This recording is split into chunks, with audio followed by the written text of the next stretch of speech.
Hello দর্শক, সবাইকে সালাম এবং শুভেচ্ছা জানিয়ে শুরু করছি আজকের টাইম এক্সক্লুসিভ। আপনারা এতক্ষণ দুটো ভিডিও দেখেছেন। একটি হচ্ছে যে ইমিগ্রেশন প্রধান যিনি ক্রিস্টিন নোয়েম, ওনার হিয়ারিং ছিল কংগ্রেসে, এবং আরেকটি ছিল যুদ্ধের, এবং আপনারা দুটি ভিডিওই দেখেছেন। যাই হোক, আজকে এই দুটো বিষয় নিয়ে আলোচনা হবে এবং ফ্লাইটের সর্বশেষ আপডেট, এই তিনটি বিষয় আজকে আলোচনায় থাকবে। যাই হোক, শুরু করি কী কী বিষয় আছে আজকে। হরমুজ প্রণালী বন্ধ, বাড়তে শুরু করেছে জ্বালানি তেলের দাম, এই বিষয়টি আজকে আমরা জানবো। মধ্যপ্রাচ্য জুড়ে বাড়ছে যুদ্ধের বিস্তৃতি, সৌদি আরবে আমেরিকান দূতাবাসে ইরানের ক্ষেপণাস্ত্র হামলা, ইরানের বিভিন্ন অবকাঠামো ধ্বংস, বোমা হামলা চালাচ্ছে ইসরায়েল। মামদানি প্রশাসন কর্তৃক ইউনিভার্সাল চাইল্ড কেয়ার প্রোগ্রামে প্রথম 2000 শিশুর ভর্তি শুরু হয়েছে। এবং ফ্লাইট বিপর্যয়ে চরম বিশৃঙ্খলা সর্বত্র, মধ্যপ্রাচ্যের বিভিন্ন দেশে আটকা পড়েছে লাখ লাখ যাত্রী। আর বাংলাদেশ প্রসঙ্গে যেটি, তার মধ্যে আছে আজকে এটি চমকপ্রদ নিউজ, তা হচ্ছে আসিফ মাহমুদের ব্যাংক হিসাবের তথ্য তলব করেছে ব্যাংকিং ইন্টেলিজেন্স সংস্থা। এই হচ্ছে আজকের সাবজেক্ট। আজকে অতিথি যারা আছেন তাদের মধ্যে থাকবেন জনাব ইব্রাহিম চৌধুরী খোকন এবং নাসির আলী খান পল, সাথে আছেন নাজমুল আহসান। শুরু করব দিনের আপডেট জানাচ্ছেন নাজমুল আহসান। আর ফেসবুকে যারা দেখছেন, আশা করি অনুষ্ঠানটি শেয়ার করবেন সবার সাথে। নাজমুল আহসান, যাচ্ছি আপনার কাছে। ধন্যবাদ আবু তাহের এবং ধন্যবাদ টাইম টেলিভিশনের সকল দর্শক শ্রোতা এবং প্যানেলিস্ট, সবাইকে সালাম এবং শুভেচ্ছা। আশা করি আপনারা সবাই ভালো আছেন। আসিফ মাহমুদের কথা একটু ফিরে আসি, তাই যেহেতু প্রশ্নটা তুলছেন। এই আসিফ মাহমুদের ব্যাংক অ্যাকাউন্ট তলবের জোরে আসিফ মাহমুদ বলেছেন যে জুলাই যুদ্ধরা আবার মাঠে নামতে পারে তার এই ব্যবস্থা গ্রহণের কারণে, এবং জুলাই যুদ্ধের সাথে তার ব্যাংক অ্যাকাউন্ট তলবের কি সম্পর্ক বোঝা মুশকিল। তবে তার ব্যাংকে যে বেশ কিছু গচ্ছিত অর্থ পাওয়া গিয়েছে, এটি নিয়ে যশে এখন তোলপাড় চলছে। যাই হোক, সেই বিষয়ে পরবর্তীতে আলোচনা হবে এই অনুষ্ঠানে ডেফিনেটলি। তবে মধ্যপ্রাচ্যের যুদ্ধের বিস্তৃতি করতে যাচ্ছে এবং প্রেসিডেন্ট ট্রাম্প এবং তার উপদেষ্টাদের বক্তব্য সেটাই ফুটে এসেছে। এবং কারণ প্রেসিডেন্ট আজকে নাকচ করে দিয়েছেন যে তিনি ইরানের কোন নেতৃবৃন্দের সাথে কথা বলতে আগ্রহী নয়, কারণ ইট ইজ টু লেট, অনেক দেরি হয়ে গেছে। যদিও প্রেসিডেন্ট ট্রাম্প গতকালই মাত্র বলেছিলেন যে ইরানের নেতৃত্ব তার সাথে কথা বলতে আগ্রহী এবং তিনিও প্রস্তুত আছেন কথা বলার জন্য, কিন্তু মাত্র 24 ঘন্টার মধ্যেই অবস্থার পরিবর্তন ঘটেছে এবং প্রেসিডেন্ট বলেছেন ইট ইজ টু লেট এবং তিনি কোনো আলোচনায় রাজি না। কিন্তু এদিক থেকে ইসরায়েল লেবাননের একটি অংশ ইতিমধ্যেই দখল করে নিয়েছে এবং তারা তেহরানের উপর মুহুর্মুহু আক্রমণ চালিয়ে যাচ্ছে এবং তেহরানের বেশ কিছু ভবন ইতিমধ্যেই ধ্বংসাবশেষে পরিণত হয়েছে। যুক্তরাষ্ট্র ইরানের উপর তাদের আক্রমণ আরো তীব্রতর করছে। তবে যুক্তরাষ্ট্রের মূল লক্ষ্য যেটি দেখা যাচ্ছে সেটি হচ্ছে যে ইরানের নৌবাহিনীকে মাটির সাথে পানির সাথে মিশিয়ে দেওয়া। সেটি প্রেসিডেন্ট ট্রাম্প গুরুত্বের সাথে উল্লেখ করেছেন এবং যুদ্ধ এই যুদ্ধ শেষ হবার যুদ্ধের শেষ পরিণতি হিসেবে যুক্তরাষ্ট্র এবং ইসরায়েলের যৌথ বাহিনী কিংবা যুক্তরাষ্ট্র যে বিষয়টি মূলত দেখতে চাচ্ছে এবং যেটিকে প্রেসিডেন্ট ট্রাম্পের পরপরই সেক্রেটারি অফ স্টেট রুবিও বলেছেন যে এখনো ভয়াবহ দিকটা ইরান লক্ষ্য করতে পারেনি, এর ভয়াবহ দিকটি এখনো ইরানের জন্য অপেক্ষা করছে এবং এটি হবে হার্ডেস্ট হিট, সবচেয়ে কঠিন আঘাত, সেটি বলেছেন Marco Rubio, secretary of state. তবে আরেকটি বিষয় যেটি যে যে শর্তগুলো দেওয়া হচ্ছে তাতে যে এই যুদ্ধে 4 দিন অতিবাহিত হয়েছে এবং প্রেসিডেন্ট ট্রাম্প যে 4টি বলেছেন যে এই যুদ্ধ কিছু দিন অতিবাহিত হতে পারে যুদ্ধের কারণে, কয়েক সপ্তাহের কথা এখন বলা হচ্ছে। কিন্তু যদিও গতকাল আমি আপনাদের জানিয়েছিলাম যে প্রেসিডেন্ট একেবারে উড়িয়ে দেন নিজে যুক্তরাষ্ট্রের বুট পরিহিত সৈন্যরা ইরানের মাটিতে যুদ্ধ করার অবস্থায় পৌঁছে যেতে পারে, সেটি তিনি কিন্তু উড়িয়ে দেন এই ধরনের সম্ভাবনাকে। তা সত্ত্বেও বলেছেন যে এটা আরো সেভারাল উইকস, কিন্তু পারহেপস লঙ্গার, কয়েক সপ্তাহ কিন্তু তার চাইতে বেশি হতে পারে। শত শত মানুষ নিহত হয়েছে, বেশিরভাগ ইরানে, এবং যুক্তরাষ্ট্রের 10 জন এ পর্যন্ত নিহত হয়েছে, যুক্তরাষ্ট্রের সেন্ট্রাল কমান্ড থেকে জানানো হয়েছে। তবে সত্যিকারের খবরটি কিন্তু ইরান থেকে এখনো পাওয়া যাচ্ছে না, তার কারণ ইরানের সাংবাদিকদের উপর নিষেধাজ্ঞা আরোপ করা হয়েছে এবং সেখানকার টেলিভিশন কিংবা রেডিও স্টেশন সবসময় চালু না এবং বোমাবাজির কারণে অনেক সময় সেগুলো সম্প্রচার বন্ধ থাকার কারণে কিংবা ইরানে সরকারিভাবে সেইভাবে শক্তিশালী অবস্থানে নেই তথ্য মন্ত্রণালয়, অতএব সেই ধরনের কোনো খবর ইরান থেকে বের হচ্ছে না। এবং আরেকটি বিষয় যেটি এবং প্রায় 24 ঘন্টায় তেহরানের উপরে বোমা হামলা চলছে, বিমান আক্রমণ চলছে, এবং একটু আগে যেটি বললাম সাংবাদিকদের সংবাদ প্রকাশে, সংবাদ প্রচারে যথেষ্ট বাধার সৃষ্টি করা হয়েছে ইরানে। তো ট্রাম্প গতকাল বলেছেন যে যুক্তরাষ্ট্রের যে সামরিক অভিযান চলছে তার 4টি উদ্দেশ্য, এবং এই 4টি উদ্দেশ্য যে সেটি হচ্ছে যে প্রথমটি হচ্ছে বলা হচ্ছে ইরানের মিসাইল তৈরির ক্যাপাসিটি, ক্ষমতা সম্পূর্ণ ধ্বংস হতে হবে, ধ্বংস করতে হবে। এবং তারা ইরানের নেভিকে সম্পূর্ণ বিনাশ করে দিতে হবে, ওয়াইপ আউট ইরানিয়ান নেভি, সেটি দ্বিতীয় অবজেক্টিভ। এবং তৃতীয় বলেছেন যে এটিকে পারমাণবিক অস্ত্র যাতে ইরান সংগ্রহ করতে না পারে কিংবা প্রস্তুত করতে না পারে সেটিও দেখতে হবে। এবং এবং এবং একটি বিষয় নিশ্চিত করতে হবে, ইরান যাতে সন্ত্রাসবাদী গ্রুপগুলোকে সমর্থন না করে, সামরিক সন্ত্রাসবাদী, তার মধ্যে একটি হচ্ছে হিজবুল্লাহ এবং হামাস, এই কথাটা উল্লেখ করা হয়েছে, এদেরকে যাতে ইরান কোনো প্রকার সহযোগিতা না করে। এই 4টি শর্ত দেওয়া হয়েছে ইরানের সাথে যুদ্ধ বন্ধ করার ব্যাপারে। যুক্তরাষ্ট্র অভিযান সেখানে বন্ধ করতে হলে ইরানকে এই 4টি শর্ত মেনে নিতে হবে। ইরান এই ব্যাপারে কোনো মন্তব্য এখনো করেনি, তবে ইরানের পররাষ্ট্র মন্ত্রণালয়ের সূত্রে ওমানের পররাষ্ট্র মন্ত্রক জানিয়েছে যে ইরান এখনো আলোচনায় বসতে সম্মত আছে, ইরানের উপরে এত তীব্র আক্রমণ হওয়ার পরও। কিন্তু ইরান যে কাজটি করছে সেটি হচ্ছে যে ইরান মধ্যপ্রাচ্যের বিভিন্ন দেশে যুদ্ধের বিস্তৃতি ঘটাতে চাচ্ছে এবং বিভিন্ন দেশে মিসাইল এবং ড্রোন আক্রমণ চালিয়ে যাচ্ছে। সর্বশেষ তারা গতকাল সৌদি আরবে যুক্তরাষ্ট্রের দূতাবাসের উপরে রিয়াদে ড্রোন হামলা চালিয়েছে, এবং বিমানে ড্রোন হামলায় সেখানে সেই ভবনটির ক্ষতি হয়েছে। এবং সৌদি আরব এবং বাহরাইনে সমস্ত ধরনের যুক্ত বন্ধ, দূতাবাসগুলো বন্ধ করে দেওয়া হয়েছে। গালফ এলাকাতেও কিছু কিছু দূতাবাস আগামী কয়েকদিনে বন্ধ করে দেওয়া হবে। তবে ইরানের যে তারা অবশ্য আজকে উইটকফ, যিনি ইরানের সাথে প্রথমে ওমানে এবং পরবর্তীতে জেনেভায় প্রেসিডেন্ট ট্রাম্পের জামাতা জ্যারেড কুশনার সহ ইরানি প্রতিনিধি দলের সাথে পররাষ্ট্রমন্ত্রীর নেতৃত্বে আলাপ আলোচনা চালিয়ে যাচ্ছিলেন, যে আলোচনার মাঝপথেই প্রেসিডেন্ট ট্রাম্প এবং ইসরায়েল ইরান আক্রমণের সিদ্ধান্ত নেয়। সেই আলোচনার শুরুতেই ইরানের প্রতিনিধিরা নাকি জানিয়েছিল যে ইরানের কাছে 11টি পারমাণবিক বোমা রয়েছে। এবং এই বক্তব্যের পরেই ট্রাম্প প্রশাসনের মনোভাব পরিবর্তন ঘটে। তার কারণ যত জুন মাসে ইরানের নিউক্লিয়ার ক্যাপাবিলিটি অর্থাৎ পারমাণবিক অস্ত্র নির্মাণের ক্ষমতা ধ্বংস করে দেওয়া হয়েছিল বলে প্রেসিডেন্ট যে উল্লেখ করেছিলেন, তার পরিপ্রেক্ষিতে ইরানি প্রতিনিধি দলের এই বক্তব্য যে তাদের হাতে 11টি পারমাণবিক বোমা তৈরি করার এই যথেষ্ট ইউরেনিয়াম রয়েছে। সেই কথাটি জানার পরে প্রতিনিধি দলের মনোভাবের পরিবর্তন ঘটে, এবং তারা বলেছে এবং এবং এটার শুরুতেই এই বিষয়ের পরেই আলোচনার ক্ষেত্র পরিবর্তিত হয়। এবং গতকাল মাত্র এই তথ্যটি জানিয়েছেন উইটকফ এবং জ্যারেড কুশনার।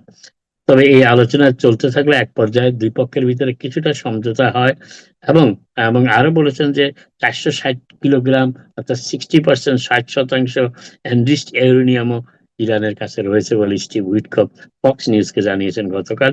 এবং তারপরেই তারা এই বিষয়ে নতুন করে সিদ্ধান্ত নেন যে ইরানের সাথে আলোচনা অব্যাহত রাখা যায় না, সেই পারমাণবিক অস্ত্র ভান্ডার এবং অস্ত্র তৈরি করার ক্যাপাবিলিটি ধ্বংস করা যায়। এই নিয়েই প্রেসিডেন্ট ট্রাম্প সবশেষে সিদ্ধান্ত নিয়েছেন যে ফেব্রুয়ারি 6 তারিখ থেকে ফেব্রুয়ারি 26 তারিখ পর্যন্ত আলোচনা চলছিল, কিন্তু তার পরপরই এই আলোচনার শেষ পরের দিনেই ইরানে অভিযান চালানোর সিদ্ধান্ত নেয় প্রথমে ইসরায়েল এবং পরবর্তীতে যুক্তরাষ্ট্র তার সাথে যোগ দেয়। তবে শেষ পর্যন্ত দুই পক্ষের যে কূটনৈতিক সমাধানের চেষ্টাটি বানচাল হয়ে যায়। ইরান যুক্তরাষ্ট্র তার দুইটি গালফ এম্বাসি বন্ধ করে দিয়েছে, এবং সেটি ইরানের এই ড্রোন আক্রমণের ফলে। এবং 14টি দেশে, গতকাল আমি আপনাদের জানিয়েছিলাম, 14টি দেশে বসবাসরত আমেরিকানদের দ্রুত স্বদেশে কিংবা নিরাপদ অন্য কোনো দেশে ফিরে যাওয়ার পরামর্শ দিয়েছে। এবং যে দুটি দূতাবাস বন্ধ করেছে সেটি সৌদি আরবে এবং কুয়েতে। এই দুটি দূতাবাস যুক্তরাষ্ট্র আপাতত সাময়িকভাবে বন্ধ করে দিয়েছে। মধ্যপ্রাচ্যে যুদ্ধের কারণে তেলের মূল্য বৃদ্ধি পাচ্ছে এবং এই প্রথম প্রায় কয়েক সপ্তাহ পর যুক্তরাষ্ট্রের পাম্পগুলিতে তেলের মূল্য $3 অতিক্রম করেছে এবং এটি ক্রমবর্ধমান অবশ্য। যতদিন এই যুদ্ধ চলবে তেলের দাম ব্যারেল প্রতি $10 থেকে $20 পর্যন্ত বেড়েছে আন্তর্জাতিক বাজারে এবং তার প্রভাব পড়তে শুরু করেছে যুক্তরাষ্ট্রের তেলের পাম্পগুলিতে।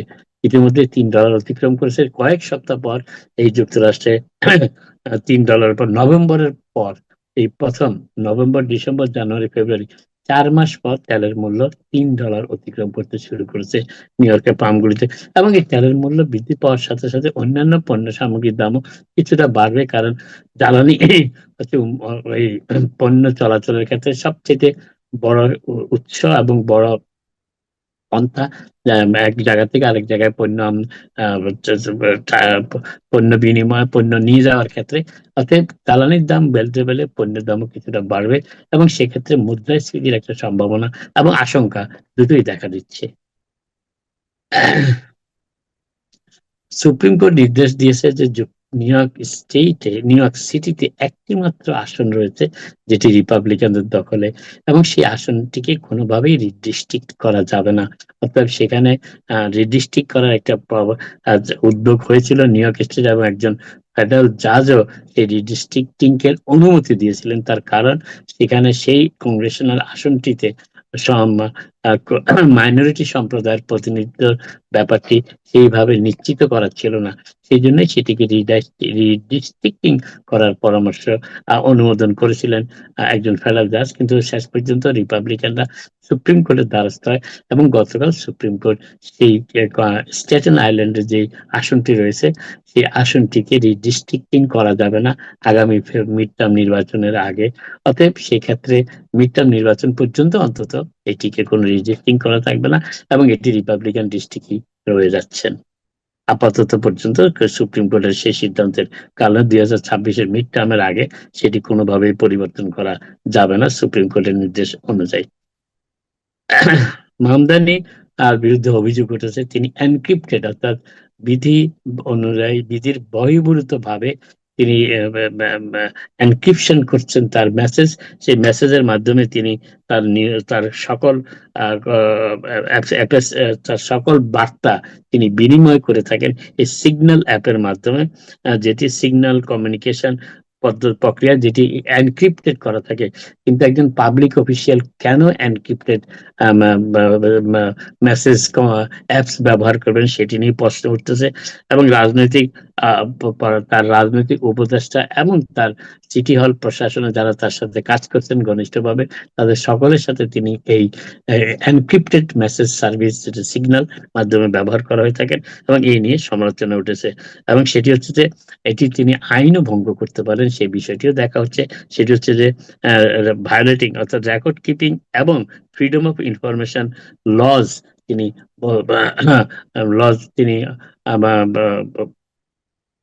মান্য করছেন না, এবং সেই জন্য সেই আইন মেনে না চলার অভিযোগ তার বিরুদ্ধে উঠেছে। একটি রিপোর্টে এটি প্রকাশিত হয়েছে। একজন ফেডারেল বিচারক গতকাল যে নিউ ইয়র্ক সিটিতে যে কনজেশন টোল রয়েছে ম্যানহাটনে, সেটি অব্যাহত রাখার রায় প্রদান করেছেন। তার কারণ ট্রাম্প প্রশাসন গত ফেব্রুয়ারি মাসে 2025 সালের ফেব্রুয়ারি মাসে, জানুয়ারি মাসে এটি চালু হয়েছিল কনজেশন প্রাইসিং। ফেব্রুয়ারি মাসে একজন ফেডারেল ট্রান্সপোর্টেশন সেক্রেটারি এই কনজেশন টোল বন্ধ করার জন্য গভর্নর ক্যাথি হোকুলকে চিঠি দিয়েছিলেন।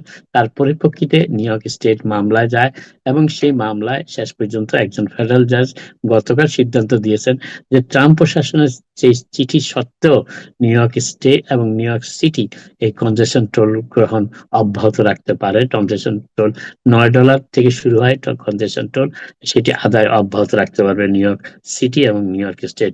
সেই রায়টি একজন ফেডারেল জাজ দিয়েছেন। নিউ ইয়র্ক সিটির রিয়েল এস্টেট মার্কেট বেশ উত্তপ্ত অবস্থায় চলে এসেছে, বিশেষ করে ধনী লোকরা যে সমস্ত অ্যাপার্টমেন্ট গুলি ক্রয় করে থাকেন, এবং সেগুলি প্রায় সবগুলি ম্যানহাটনে। এবং ম্যানহাটনের যে অবস্থাটি দাঁড়িয়েছে তাতে দেখা যাচ্ছে যে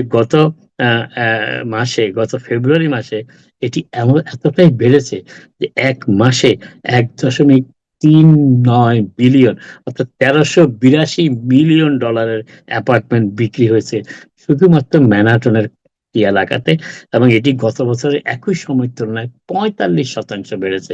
নিউ ইয়র্কের উচ্চ সমগ্র যুক্তরাষ্ট্রের ধনী লোকদের দৃষ্টি এখন নিউ ইয়র্ক সিটির ম্যানহাটনের রিয়েল এস্টেট মার্কেটের দিকে, এবং এই রিয়েল এস্টেটের এবং 123টি কন্ট্রাক্ট সাবমিট স্বাক্ষর করা হয়েছে, যেই অ্যাপার্টমেন্ট গুলো এবং বাড়িগুলোর দাম 4 মিলিয়ন থেকে শুরু হয় 4 মিলিয়ন, কমপক্ষে 4 মিলিয়ন, $4 মিলিয়ন বেশি অ্যাপার্টমেন্ট বিক্রি হয়েছে, এবং এক সপ্তাহে বিক্রি হয়েছে 32টি অ্যাপার্টমেন্ট। অতএব বুঝতে পারছেন যে নিউ ইয়র্ক শহরের ম্যানহাটনের অবস্থাটি অত্যন্ত অত্যন্ত বেশ উত্তপ্ত ম্যানহাটন মার্কেট, এবং 32টি কন্ট্রাক্ট এক সপ্তাহে স্বাক্ষর করা হয়েছে ম্যানহাটনে।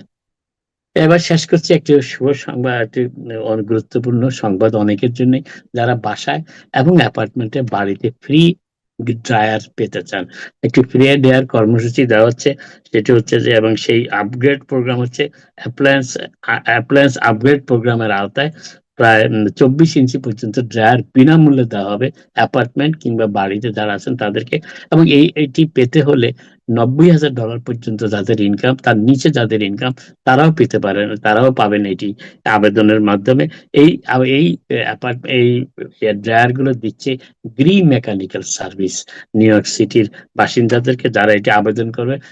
আবেদনের ভিত্তিতে প্রাথমিকভাবে 1000টি ড্রায়ার দেওয়ার ব্যবস্থা করেছে, এবং এই ব্যাপারে বিশেষভাবে জানিয়েছেন তোফায়েল লিটন চৌধুরী। তিনি বলেছেন আজকে যে যাদের 1040 ইনকাম ট্যাক্সের প্রথম পাতাটি জমা দিতে হবে, একটি অ্যাপ্লিকেশন ফর্ম পূরণ করতে হবে, এবং ইলেকট্রিসিটি, গ্যাস আর অয়েল বিলের একটি কপি দিতে হবে।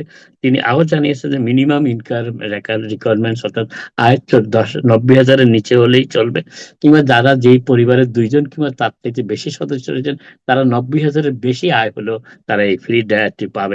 আরো বিস্তারিত জানার জন্য কল করতে পারেন 914-222-947 অথবা 914-989-0089, 914-989-0089 এই নম্বরে আপনারা কল করতে পারেন আরো বিস্তারিত জানার জন্য। সবাইকে ধন্যবাদ, সবাই ভালো থাকবেন। লিটন উনি কালকে টাইম টিভিতে কথা বলবেন এই বিষয়ে, আপনারা চোখ রাখবেন টাইম টিভির পর্দায়, এই বিষয়ে তিনি বিস্তারিত কথা বলবেন। ড্রায়ার দেওয়া হবে 24 ইঞ্চি সবার বাসায়, উনি বলছেন যে কালকে এই বিষয়ে কথা বলবেন। যাই হোক, আমরা শুরু করবো আজকে যে বিষয়টি, তা হচ্ছে যে ফ্রি আপনার এই বিভিন্ন দেশে যে আটকা পড়েছেন যাত্রী এবং ফ্লাইট সিচুয়েশন, নাজমুল হাসান, আপনার কাছে কোনো আপডেট আছে এই বিষয়ে? আপডেট হচ্ছে যে আজকে খোলার কথা ছিল, আপনার কাছে যাচ্ছে। জি, ওয়েবসাইট গুলো খোলার কথা ছিল, সর্বশেষ যেটি জানা গেছে এখনো তারা খোলেনি, কারণ এয়ার স্পেস এখনো চালু করা হয়নি কমার্শিয়াল ট্রাফিকের জন্য। অর্থাৎ এটির জন্য অপেক্ষা করতে হবে। তবে যাত্রীরা যাদের জরুরি ভিত্তিতে যুক্তরাষ্ট্রে ফিরে আসা দরকার, তারা প্যাসিফিক রুটে টিকিট নিতে পারেন, এবং পরবর্তীতে এই টিকিটের মূল্য ফেরত দেওয়া হবে, কিংবা অন্যভাবে কুপনের মাধ্যমে দেওয়া হবে যদি কেউ এই রুটে না আসতে চান। এমিরেটস কিংবা কাতার এয়ারওয়েজ, কুয়েত এয়ারওয়েজ, মূলত এই 3টি এয়ারলাইন্সই যুক্তরাষ্ট্রে এসে থাকে, ইতিহাদ যুক্তরাষ্ট্রে আসে না। অতএব যারা আটকা পড়েছেন তারা এই 3টি এয়ারলাইন্সের পরিবর্তে Cathay Pacific, Korean Air, Singapore Airlines, Thai Airways ব্যবহার করে প্যাসিফিক রুটে যুক্তরাষ্ট্রে ফিরে আসতে পারেন। যারা মধ্যপ্রাচ্যে আটকা পড়েছেন তারা তো তারা এখন যারা দুবাইতে আটকা পড়েছেন তারা হোটেলে আছেন, আবুধাবিতে আটকা পড়েছেন তারা হোটেলে আছেন, এবং তাদের আপাতত তাদেরকে অপেক্ষা করা ছাড়া এই মুহূর্তে তাদের কাছে কোনো সুযোগ নেই। যারা বাংলাদেশে আটকা পড়েছেন তারা ডিফারেন্ট রুটে আসতে পারেন, তবে অপেক্ষা করতে হবে। এবং এই এয়ার স্পেস যেভাবে প্রেসিডেন্ট ট্রাম্প আজকে কথা বলেছে, তাতে আশঙ্কা করা হচ্ছে যে এয়ার স্পেস আরো কিছুদিন বন্ধ রাখা হবে। তবে অনেকেই হয়তো বা ল্যান্ড রুটে টার্কি গিয়ে টার্কি থেকেও আসতে পারেন, সেটাও চেষ্টা করতে পারেন। সৌদি আরব এয়ারলাইন্সের কিছু ফ্লাইট এখনো চালু আছে, তবে সৌদি এয়ারলাইন্স বোধহয় এখন আর চালু নেই, কিন্তু সৌদি আরব যাওয়া যাচ্ছে অন্য এয়ারলাইন্সের মাধ্যমে। আমার জীবদ্দশায় আপনার মানে আমার সময়ে আমি যতক্ষণ বুঝতে পারি, প্রায় যে কবার আপনার রাস্তা বন্ধ হয়েছে, এয়ার ট্রাফিক বন্ধ হয়েছে, সবগুলোই মিডল ইস্টে। আপনার আমার মনে আছে যে ইরাক ওয়ার যখন শুরু হলো, প্রথম যখন ইরাক কুয়েত আক্রমণ করে, তখন আমরা তখন বাংলাদেশে সাংবাদিকতা করতাম, এবং বাংলাদেশে এই যে কুয়েত, তখন তো আমি আমেরিকায়, তখন প্রায় 14 দিন বন্ধ ছিল এয়ার স্পেস। রাইট। সো এরপরে আপনাদের কুয়েত ইরাক যুদ্ধ, না, তারপরে কিন্তু আপনার এখন তাহের সমস্যা যেটা হচ্ছে সেটা হচ্ছে যে এয়ার স্পেস খোলা রাখার ব্যাপারে আশঙ্কা যেটা, সেটা হচ্ছে ড্রোন আক্রমণ। এবং এই ড্রোন আক্রমণের ফলে অনেক সেই সময় যখন আপনি ইরাক কুয়েত যুদ্ধের কথা বলছেন, তখন কিন্তু ড্রোন ছিল না, বুঝছেন? তখন আর তখন ক্ষেপণাস্ত্র কিন্তু অলসো, ক্ষেপণাস্ত্র তো হ্যাঁ। ক্ষেপণাস্ত্র ছিল, কিন্তু কমার্শিয়াল ট্রাফের প্রতি কেউ ক্ষেপণাস্ত্র সেই সময় নিক্ষেপ করতো না সাধারণত। এয়ার স্পেস গুলো বন্ধ রাখা হতো বিমানবন্দরগুলোতে, যাতে কোনো প্রকার ওঠানামা না করে। কিন্তু এখন যেটি সমস্যা দেখা দিচ্ছে, যেটি মূলত আশঙ্কা, সেটি হচ্ছে drone attack. Yeah right. So Ibrahim Syed Kumar, আপনার কাছে কি তথ্য আছে এয়ারলাইন্স সম্পর্কে? আজকে বিবিসি একটি রিপোর্ট করেছে, তারপরে নাজমুল হাসান আলোচনা করো সজীব মাহমুদ, যিনি যার ব্যাংক হিসাব তলব করা হয়েছে এটা নিয়ে। জি ইব্রাহিম সৈয়দ কুমার, আপনাকে জানি what is the latest? Latest এটাই নাজমুল ভাই যেটা বলছিলেন তার আপডেটটা হচ্ছে যে যুক্তরাষ্ট্রের নাগরিকই মানে 500,000 থেকে 1 মিলিয়ন, 5 থেকে 10 লাখ লোকজন যুক্তরাষ্ট্রের নাগরিক এই মধ্যপ্রাচ্যের 14টি দেশে আটকা পড়েছে। যে 14টি দেশ থেকে যুক্তরাষ্ট্রের এই সমস্ত নাগরিকদের দ্রুত সরে আসার নির্দেশ দেওয়া হয়েছে। কিন্তু এই নির্দেশের সাথে এই লোকজন সরে আসবেন কেমনে? আর স্টেট ডিপার্টমেন্টে ইতিমধ্যে 24/7 হটলাইন খোলা হয়েছে, ইতিমধ্যে রেজিস্ট্রেশন করা হচ্ছে, চার্টার প্লেন মানে ভাড়া করা হচ্ছে। আগে নির্দেশ দেওয়া হয়েছিল যে আপনারা নিজ নিজ ব্যবস্থায় কমার্শিয়াল প্লেনে চলে আসেন, কিন্তু নিজ নিজ ব্যবস্থায় কমার্শিয়াল প্লেনে এরা টিকিট পাচ্ছেন না। না পাওয়ার লোকজনের মধ্যে শুনেন ব্যবসা বাণিজ্য পর্যটন এই সমস্ত লক্ষ লক্ষ মানুষ, মানে আমেরিকান মানুষজন সেখানে আটকা পড়েছেন। পাশাপাশি কানাডার প্রায় লক্ষাধিক মানুষ সেখানে আটকে যাওয়ার খবর পাওয়া গেছে, এবং এই সমস্ত মানুষ মানুষ এখানে বেপরোয়া একটা অবস্থায় আছেন। তারা যে কোনো সময় এই হামলার টার্গেট হতে পারেন। সবাই যে নিরাপদে একটা হোটেল অবস্থান, হোটেলে হামলা হতে পারে। মানে ইরান থেকে যে পাল্টা হামলা হচ্ছে এখন, এখন এগুলা মানে যদিও টার্গেটেড হামলা, কিন্তু এই সমস্ত হামলা যে কোনো জায়গায় পড়ার, রকেট যে কোনো জায়গায় পড়তে পারে। তো মানুষ আতঙ্কে আছেন। এই আতঙ্ক থেকে যুক্তরাষ্ট্রের নাগরিকদের উদ্ধার করার জন্য ইতিমধ্যে স্টেট ডিপার্টমেন্ট চার্টার ফ্লাইট চালু করবে সম্ভবত কালকের মধ্যেই। প্রস্তুতি এখনো সময় নির্ধারণ করা হয় নাই, এবং দ্রুত যে সমস্ত যুক্তরাষ্ট্রের নাগরিকরা, আমেরিকান নাগরিকরা আছেন, তারা একটা ওয়েবসাইটে রেজিস্ট্রেশন করা, 24/7 হটলাইনের সময় নিজের অবস্থান জানানো, এবং তাদেরকে প্রায়োরিটি বেসিসে এই চার্টার প্লেন দিয়ে সরিয়ে নিয়ে আসা হবে, এই পর্যন্ত খবরে পাওয়া গেছে। এবং এই পরিস্থিতি যেদিকে যাচ্ছে এটা প্রলম্বিত হবে, এটা দীর্ঘায়িত হবে। যুদ্ধ যখন লাগে এটা খুবই, যুদ্ধ বোমা মারা সহজ, কিন্তু বোমা বন্ধ করে হাত উঠিয়ে চলে আসা সহজ না। এখন আমরা যেটা দেখতেছি যে এই জিনিসটা প্রলম্বিত হবে। প্রলম্বিত অবস্থায় যুক্তরাষ্ট্রের নাগরিক যে প্রায় 5 থেকে 10 লাখ নাগরিক, এরা কেমনি নিরাপদে আসবেন, এটা একটা বিরাট সমস্যা হয়ে দাঁড়িয়েছে। এবং আমরা একদম নিউ ইয়র্ক থেকে ফ্লোরিডা বিভিন্ন মানুষের প্রতিক্রিয়া দেখেছি, তারা একটা অনেকের টাকা পয়সার সংকট, মধ্যপ্রাচ্যের কেউ ব্যবসায়িক কাজে একদিনের জন্য 2 দিনও গেছে, তিনি সেখানে আটকা পড়ছেন, তারা কিভাবে আসবেন। এটার পাশাপাশি ধরেন আমাদের বাংলাদেশি প্রবাসীরা, যেটা আমাদের কনসার্ন, সেখানে তারা আতঙ্কে আছে। মানে আমাদের লক্ষ কোটি প্রবাসী সেখানে, মানে আমাদের প্রবাসী বলতে যেটা বোঝায়, সেখানে আমরা যারা বিদেশে আমেরিকায় বসে কথা বলতেছি, কিন্তু মধ্যপ্রাচ্যে আমাদের প্রবাসী সবচেয়ে বেশি। তারা বিপজ্জনক অবস্থায় বিভিন্ন ভবনে কাজ করেন, বিভিন্ন স্থাপনে, এমন কোনো জায়গা নাই যেখানে বাংলাদেশি শ্রমিকরা কাজ করেন না, এবং তারা প্রতিনিয়ত বোমা হামলার মধ্যে আছেন। পরিবার তাদের উৎকণ্ঠায়, যারা কাজে ছুটিতে আসছিলেন তারা যাওয়ার জন্য ঢাকা এয়ারপোর্টে মানে ধর্ণা দিতেছেন, যদিও এই সমস্ত দেখভালের জন্য সরকার মানে দ্রুত এগিয়ে আসছে। আমি আপনি জানেন আমাদের প্রবাসী কল্যাণ মন্ত্রী আরিফুল হক চৌধুরী নিজে তত্ত্বাবধান করতেছেন। তো এটা একটা স্বস্তির দিক, কিন্তু পরিবারগুলো উৎকণ্ঠায় যে মধ্যপ্রাচ্যে আটকে পড়া তাদের কি হবে, কাজকর্ম নাই, বা কাজকর্ম অনেকটাই বন্ধ হয়ে আছে, আতঙ্কে আছে যে বোমা পড়বে।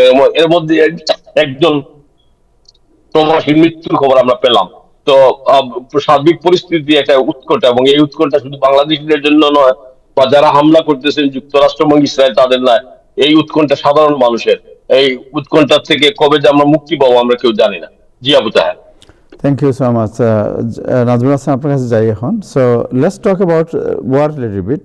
সো ওয়ারের যে ব্যাপার, যেটা আজকের যে বিভিন্ন পত্রিকায় যে আমরা রিপোর্ট দেখি, তাহলে একদিকে ইরান হুমকি দিচ্ছে, অন্যদিকে আপনার ট্রাম্প সাহেবের হুমকি দুটোই আছে। ইরাক বলছে সবচেয়ে উন্নত অস্ত্র এখনো হাতেই আছে ইরান বলছে। তারপরে আপনার ফ্রান্স, তারা বলছে তারা পারমাণবিক অস্ত্র আরও বাড়াবে। আইওএ যেটা ইন্টারন্যাশনাল পারমাণবিক সংস্থা যারা, এরা বলছে ইরান পারমাণবিক বোমা তৈরি করছে এমন প্রমাণ এখনো পাওয়া যায়নি। সো সব মিলিয়ে কি মনে হয় নাজমুল সাহেব? ইরান যে কথাটা বলেছে উইটকফ এবং এবং ইরানের আরেকটা জিনিস বলি আপনার, ইরানের এইমাত্র আমি টুইট দেখলাম, ইরানের রেভলিউশনারি গার্ড তারা যারা টুইট করে বলছে তারা সমস্ত সাধারণ মানুষকে বলছে সরে যাওয়ার জন্য, কারণ তারা ইসরায়েলের যে আছে আপনার, এদের উপর তারা আক্রমণ করবে তারা বলছে। এইমাত্র আমি পড়লাম এটা, তাদের টুইটে পড়লাম। ঠিক আছে, সেটা ইরান ওই যে বলছে ইরান যে কাজটি করছে সেটি হচ্ছে যে তারা বিভিন্ন দেশে ড্রোন পাঠাচ্ছে, আর ইরানের নেভাল ফোর্স যেটা সেটা প্রায় ধ্বংসপ্রাপ্ত। কারণ কি কারণে প্রেসিডেন্ট ট্রাম্প ইরানের নেভাল ফোর্সটাকে ধ্বংস করতে এত বেটা উদ্যোগী হয়েছেন সেটা বোঝা মুশকিল। তবে যেটি প্রেসিডেন্ট ট্রাম্পের মানে মনে হচ্ছে ভাবে, সেটা হচ্ছে যে ইরানের নেভাল ফোর্সটা ধ্বংস করলে যদি পরবর্তীতে ইরানে একটা নেভাল ফোর্স আমেরিকা এস্টাবলিশ করতে চায়, যেভাবে ইরানের সরকারকে যদি নিয়ন্ত্রণ করতে পারে, তাহলে তারা সেখানে একটা নেভাল ফোর্স তারা করতে চায়, আমার যেটুকু ধারণা সেটি। কারণ হরমুজ প্রণালীকে যাতে ইরানের খামখেয়ালি খুশি মতো যখন তখন বন্ধ করে দেয়, এটা যাতে করতে না পারে, এটা একটা ব্যাপার সেখানে রয়েছে, স্ট্র্যাটেজিক কৌশলী ব্যাপার। আসলে চীন কিন্তু একটা কথা বলেছে, চীন কিন্তু খুব সতর্ক করেছে ইরানকে যে হরমুজ প্রণালী যেন তারা বন্ধ না করে, তাহলে এতে চীনের ব্যবসায়িক ক্ষতি সবচেয়ে বেশি হচ্ছে কিন্তু। আচ্ছা, যাই হোক, আরেকটি বিষয় যেটি আপনি বলছেন যে যুদ্ধের বিস্তৃতি, যুদ্ধ যতটা প্রথমে মনে করা ছিল যে এয়ার ডিফেন্স, কিন্তু এখন যে বিষয়টা মূলত দেখা দিচ্ছে যে আজকে যে ডেভেলপমেন্ট, প্রেসিডেন্ট ট্রাম্প ইরানের কোন নেতৃবৃন্দের সাথে আলোচনা করতেই তিনি রাজি নন। তার কারণটা কি? কারণটা একটাই হতে পারে, আমরা যেটা গ্যাস করতে পারি, প্রেসিডেন্ট ট্রাম্প যে 4টি শর্ত দিয়েছেন তার মধ্যে একটি মোটামুটি তিনি অ্যাচিভ করে ফেলেছেন, যেটা ইরানের নেভাল ফোর্স কমপ্লিটলি মানে অলমোস্ট ফিনিশ, যেটা। এবং সেকেন্ড হচ্ছে এয়ার ডিফেন্সও ইরানের খুব একটা শক্তিশালী না, ড্রোন অ্যাটাক তারা করছে, ড্রোন তাদের খুব শক্তিশালী ড্রোন সিস্টেম তাদের, এবং এটার জন্য তারা বেশ নামও কুড়িয়েছে ড্রোনের কারণে। এবং আরেকটা বিষয় সেটি হচ্ছে যে ইরানে কার্যত এখন সরকার কারা চালাচ্ছে সেটাও খুব একটা ইম্পর্টেন্ট ব্যাপার, কারণ ডিসিশন তো সরকারে নিতে হবে, নেগোসিয়েশনের ব্যাপারে হোক, যুদ্ধ বন্ধ করার ব্যাপার হোক। এখন ইরানের রেভলিউশনারি গার্ড যারা, তাদের নেতৃত্বে বা কে দিচ্ছে? ইরানের পররাষ্ট্রমন্ত্রী ইরানের বাইরে, যিনি নেগোসিয়েট করার দায়িত্ব পেয়েছিলেন, তিনি কি আর নেগোসিয়েট করার দায়িত্ব অব্যাহত রাখতে পারবেন কিনা সেটিও একটি ব্যাপার। কারণ ইরানে কার্যত এখন কারা সরকার চালাচ্ছেন, কে ইরানের নেতৃত্ব দিচ্ছেন, সেটি এখন স্পষ্ট নয়। অতএব ছন্ন ছাড়া প্রশাসনের পক্ষে একটি কালেকটিভ একটি সমন্বিত সিদ্ধান্ত নেওয়া তো খুব কঠিন ব্যাপার, আর সেটি ইরানের জন্য এখন একটা সমস্যা হিসেবে দেখা দিচ্ছে।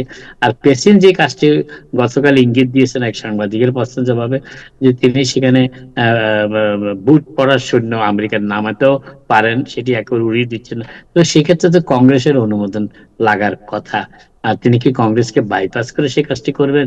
কংগ্রেস যদিও ইতিমধ্যে যথেষ্ট চাপও সৃষ্টি করেছে প্রেসিডেন্টের উপরে, কিন্তু তারা কি সিদ্ধান্ত নেবে, কংগ্রেসের সিদ্ধান্ত, প্রেসিডেন্ট ট্রাম্প কংগ্রেসের সিদ্ধান্ত মানবেন কিনা মানবেন, এই সবগুলো ব্যাপার মিলে অবস্থাটা এমন দাঁড়িয়েছে যে যুদ্ধ কিছুটা দিনে হলেও একটি বিস্তৃতি ঘটতে পারে, আমার তা মনে হয়। কিন্তু একটা জিনিস নাজমুল হাসান এবং ইব্রাহিম চিশকগণ, যে অন্যান্য সময় এই ধরনের ওয়ারে আমরা দেখতাম যে ইউরোপিয়ান সব দেশ পাশে থাকতো, কিন্তু this is the first time আমরা দেখতে পাচ্ছি কেউ পাশে নাই।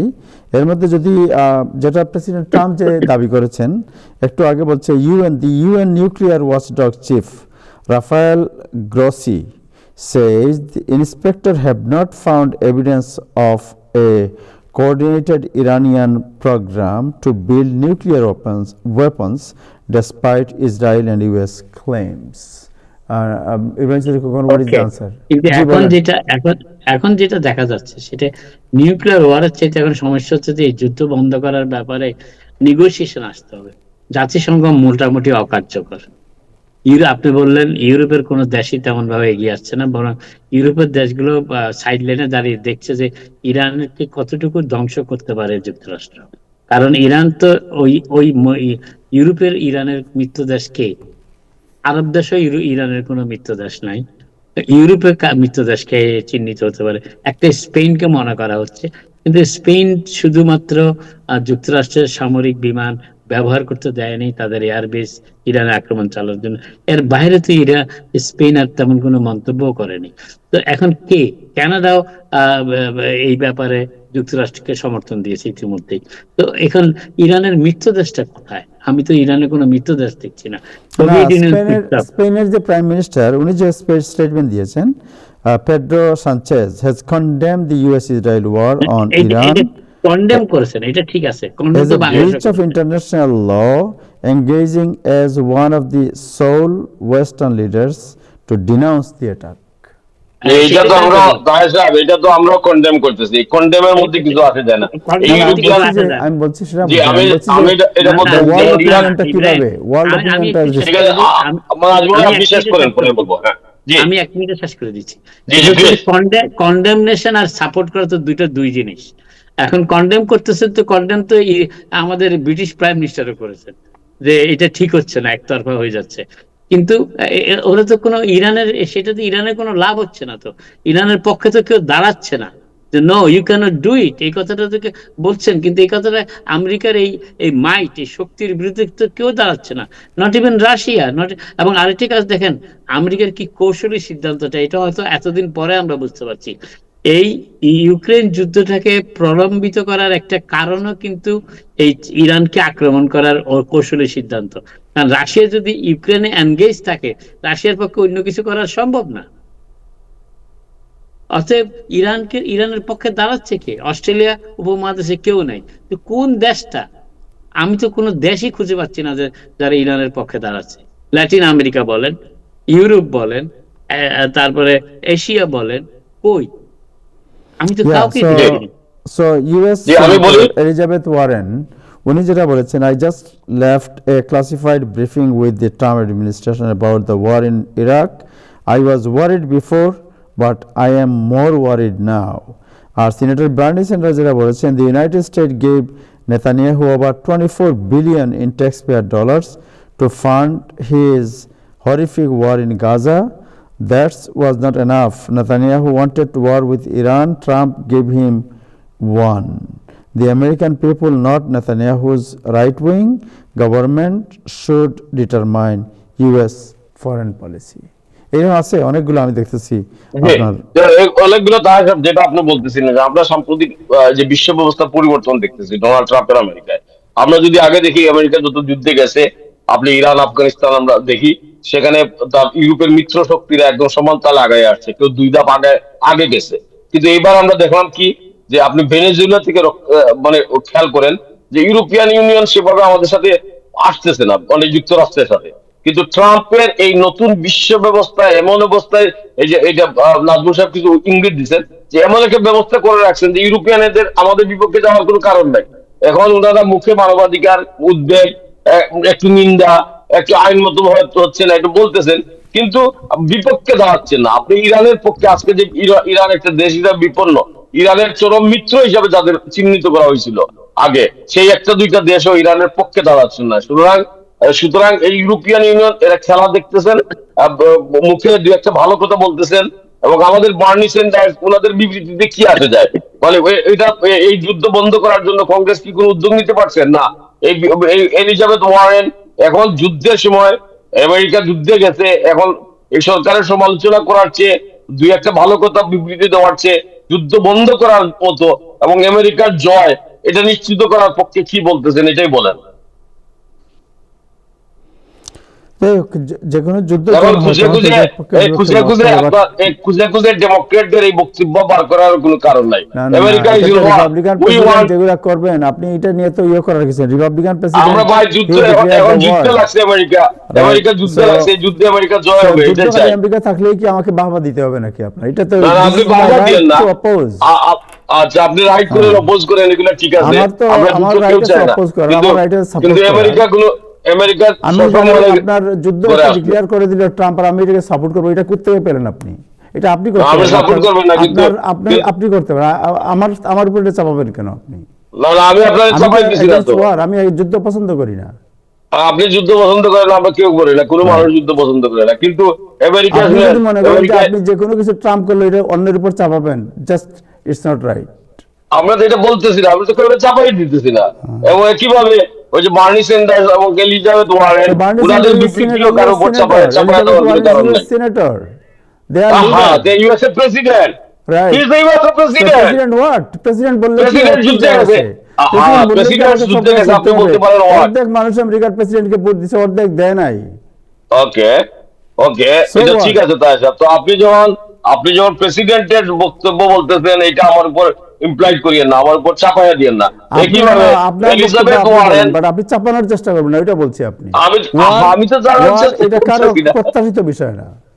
আমি তো এটা যাচ্ছে করছি, আমি বলতেছি আমেরিকার প্রেসিডেন্ট আপনি মারা কি গেছে। We want- এই ওয়ারে যে আমেরিকান 10 জন মারা গেছে তাতে খুশি আপনি? অবশ্যই না, অবশ্যই না। এই জন্য আমি মানে 10 জন মারা যেত না, রাইট? যে কারণে এখানে বিলিয়ন্স যুদ্ধ অফ করতে ডলার হয়। যে খরচ হচ্ছে এই ওয়ারে, এটাতে আপনি আরো হ্যাঁ। Happy about it? আমাদের ট্যাক্স এখন ওই এটা যুদ্ধ জয়লাভ করে আমেরিকার ছেলেরা করে ফিরবে, এটাই চাই আমরা। জি, যে 10 জন মারা গেছে এতে খুশি হয়েছেন আপনি? না, অবশ্যই না, তাইলে? অবশ্যই না। তাইলে যুদ্ধ This না is হলে the- তো there this is is a the way, best son of our soil. diplomatic way আমরা আছে, তাদেরকে right? আমরা তাদের অহংকারের সাথে, তাদের শ্রদ্ধার সাথে আমরা তাদের সেলিউট জানাই। আপনি এগুলা সব ওই গিয়ে আপনার পলিটিক্যাল কথা বলতেছেন, এসব কথা সব বুঝে আপনার কথা কি বলতেছেন আপনি? না না, আমি তো এখানে আপনার রাজনীতির কিছু নাই। আপনার দেশ যখন আক্রান্ত হয়, আপনার আপনার দেশকে দেশকে লক্ষ্য করে আক্রান্ত কেউ করছে দেশ, হু? মানে আপনার দেশকে থ্রেট দিছে, কে আপনার কে দেশের আক্রান্ত জন্য করছে থ্রেট। দেশ? এটা দেশের জন্য থ্রেট মনে করছে, আমাদের দেশের প্রেসিডেন্ট মনে করছে যে এই Okay, দেশের জন্য let's threat. talk about Nazmul Hasan, আপনাকে জিজ্ঞেস করি যে আন্তর্জাতিক যে এই যে যুদ্ধ, এই যুদ্ধের মধ্যে, যুদ্ধের কারণে ইকোনমিক ইম্প্যাক্টটা কি হতে পারে?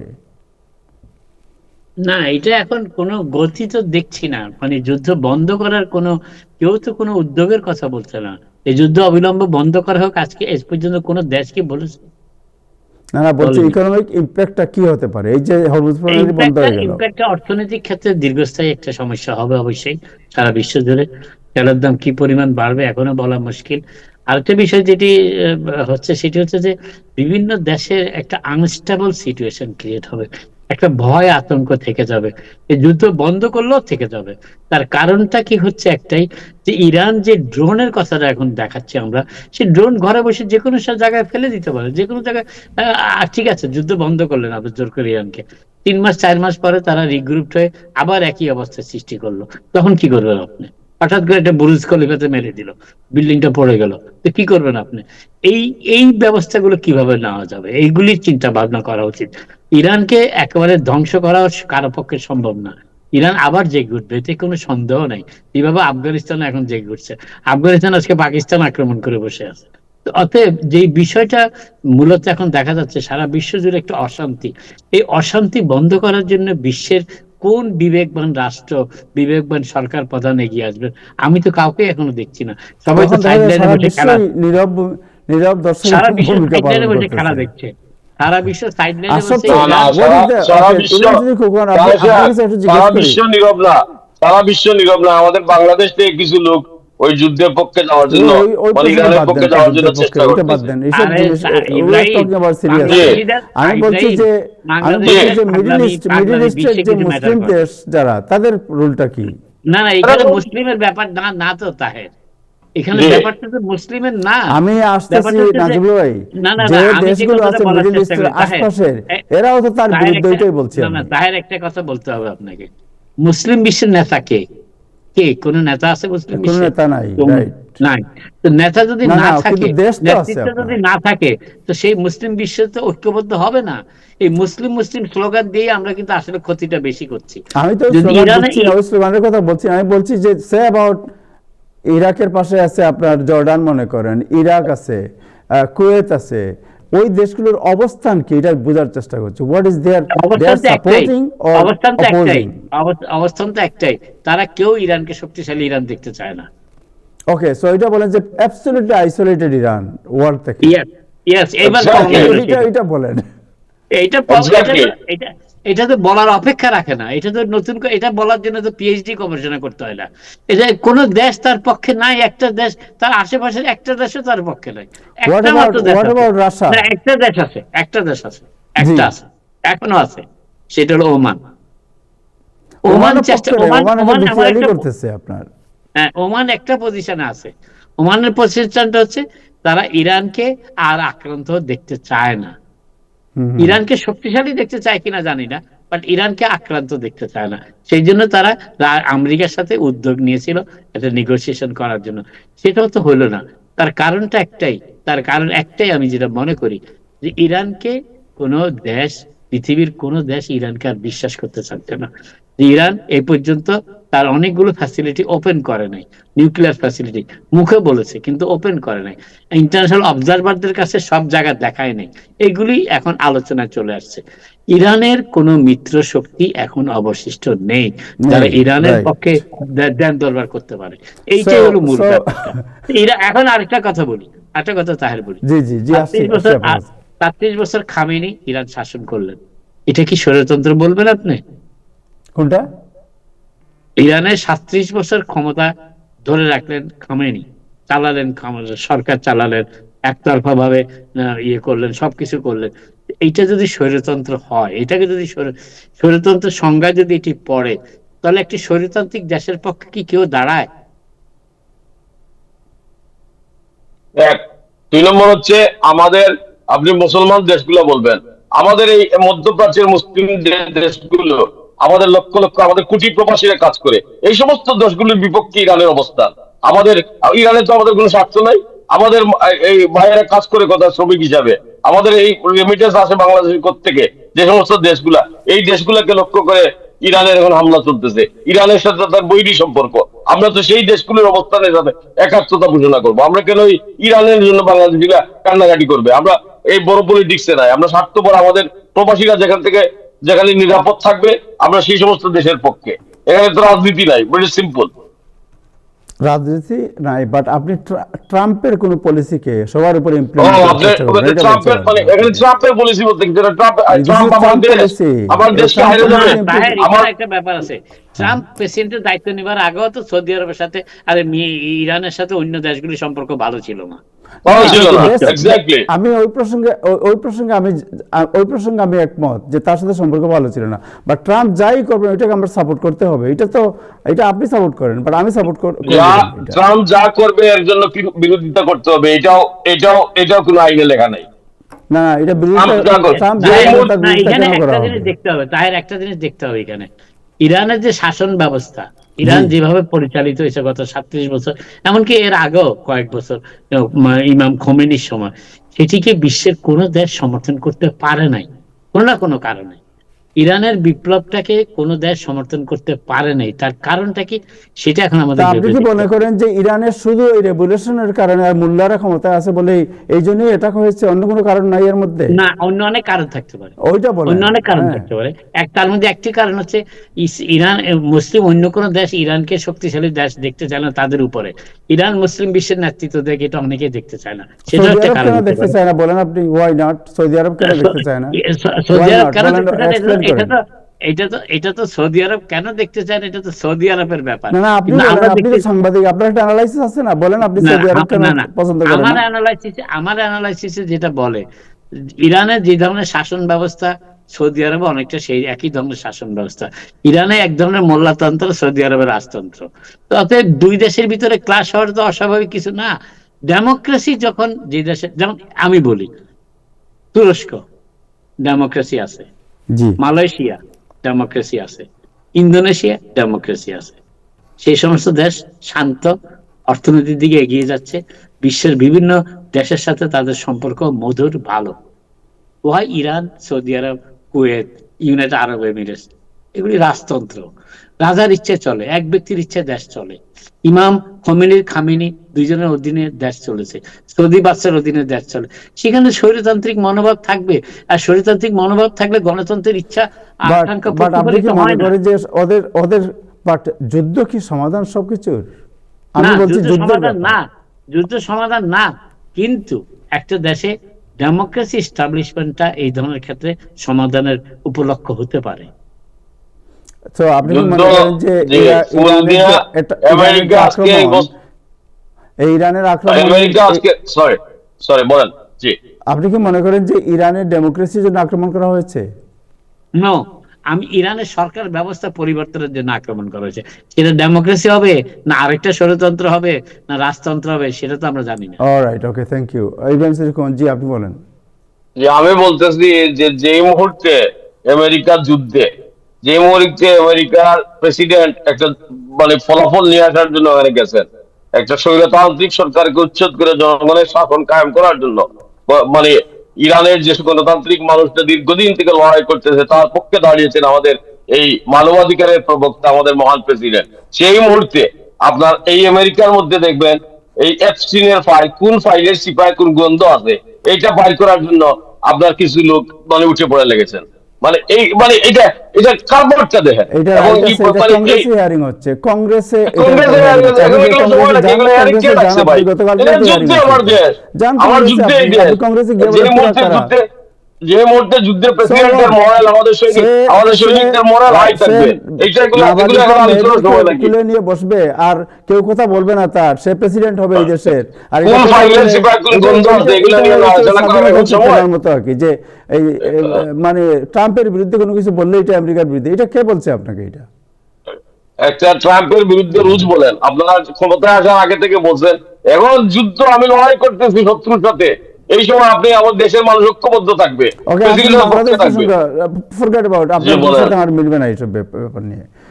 মিলার জন্য তো আমরা বসি নাই, না মিললেও হোক, বিতর্ক তো হইতে পারে জরুরি অবস্থায়। মানে ট্রাম্প এটা যা করে, যতটুকু এই কেসটা বেটার যা করে ট্রাম্পের বিরুদ্ধে, ঘুম থেকে উঠে ট্রাম্পের বিরুদ্ধে লাগলেন, মানে ক্ষমতা আসার আগে যা করলো, আপনার মানে কাছে এই তো ট্রাম্পের নিউজ বিরুদ্ধে। পাঠাই, আপনি তো দেখেন এইগুলো। এই নিউজের তো কোনো উত্তর দিতে পারেন না আপনি। আপনি তো মাঝে মধ্যে বলেন যে আমি নিজেই বিব্রত হয়ে যাচ্ছি, কি করবো এখন। আজ সবকিছু নিয়ে সবসময় আলাপের সময় না তো। এখন এই যুদ্ধের সময় যেখানে আমেরিকার সোলজার মারা যাচ্ছে, আমাদের 10 লক্ষ মানুষ আটকা পড়তেছে, এদের উদ্ধার না করে আপনি কোন ফাইলের সিপাই কোন গন্ধ আছে, এইটা ফাইল তল্লাশি করে, হাজার হাজার ফাইল তল্লাশি করে এই গন্ধ নিয়ে লড়াচড়া করা এখন সময়? আজকে ইমিগ্রেশন নিয়ে যে হিয়ারিং হয়েছে, এটা একটু শুনবেন আপনি, কি কংগ্রেসে কি বলা হয়েছে? না, এগুলো শোনার কোনো সময় নাই। এগুলো এগুলো যুদ্ধ থেকে আগে থেকে যুদ্ধে সময় নাই country is in war, country is in war. এই যুদ্ধে আমাদের জয় ফিরে আসতে হবে, যেখানে প্রত্যেক মুহূর্তে আমেরিকার মানুষের জীবন ঝুঁকিপূর্ণ। যুদ্ধে আপনি হারবেন না, এটা যুদ্ধে অন্য বিষয়গুলো পরে আলাপ করা যাবে, আমেরিকার সাথে সব বিষয়ে সবসময় আলাপের দরকার নাই। আমেরিকার সাথে যুদ্ধে এই সময়ে কেউ পারবে, এটা আপনার আপনার আপনার মনে হয়? না না, পারা না, কিন্তু এইসব নিয়ে তো এখন আলোচনার সময় নাই ভাই। আমাদের একটাই চাওয়া, আমাদের শেষ, আমাদের আমাদের আমাদের প্রতিটা সৈন্য ঘরে না ফিরা পর্যন্ত, আমাদের প্রেসিডেন্ট যুদ্ধ বিজয় হয়েছে, আমাদের সেই সেই ঘোষণা না করা পর্যন্ত আমাদের তো স্বস্তি নাই, আমাদের শান্তি নাই। উনি তো বলছেন 4 সপ্তাহ অপেক্ষা করেন। উনি বলছেন লাগবে, 4 উইকের মধ্যে বিজয় এটা নিয়ে আপনারা এখন এই ফাইল এখানে আছে, ওই ফাইল এখানে আছে, এই ফাইলে এই দুর্গন্ধ আছে 93 পৃষ্ঠায়, এটা নিয়ে আপনারা নাড়াচাড়া, মানে আশ্চর্য ব্যাপার। আচ্ছা, কালকে আমেরিকা থাকে, এবার বহু লোক আছে আমেরিকা থাকে, আমেরিকা খায়, আমেরিকা সুযোগ সুবিধা, আমেরিকা কি ফুল দিয়ে ভালোবাসা দিয়ে আমেরিকা হইছে?